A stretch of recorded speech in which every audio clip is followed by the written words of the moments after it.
शेर हिरन का शिकार करता है और उसे मारकर खा जाता है, लेकिन शेर को कोई नहीं रोकता।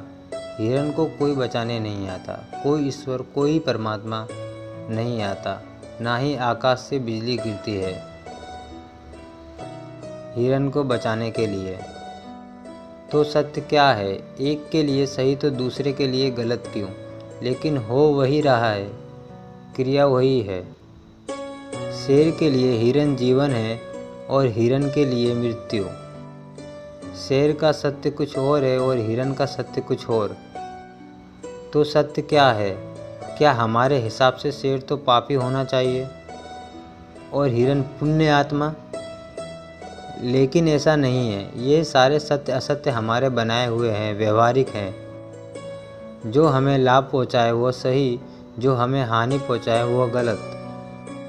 हम अपने हिसाब से चीज़ों को समझते हैं, पर प्रकृति के लिए ऐसा नहीं है। उसके लिए सारा अस्तित्व एक समान है। सारे सत्य असत्य उसके, वहाँ कुछ गलत नहीं। वहाँ शेर भी उसका, हिरन भी उसका, जन्म भी उसकी, मृत्यु भी उसकी, पाप भी उसका, पुण्य भी उसका। हमारा दृष्टिकोण ही ऐसा है जो हम बांटते हैं, क्योंकि हम उसको दो रूप में देखते हैं, लाभ और हानि, सुख और दुख। लेकिन अस्तित्व में गलत हो ही नहीं सकता। जो हो रहा है सही हो रहा है।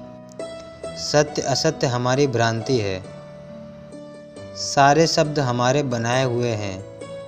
यहाँ किसी चीज़ का कोई नाम नहीं।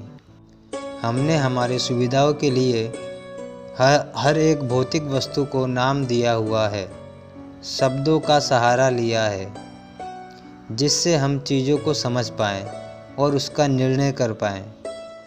जिसके कारण मतभेद खड़े होते हैं, हम चीज़ों को बांटने लगते हैं, सत्य असत्य में बांटते हैं,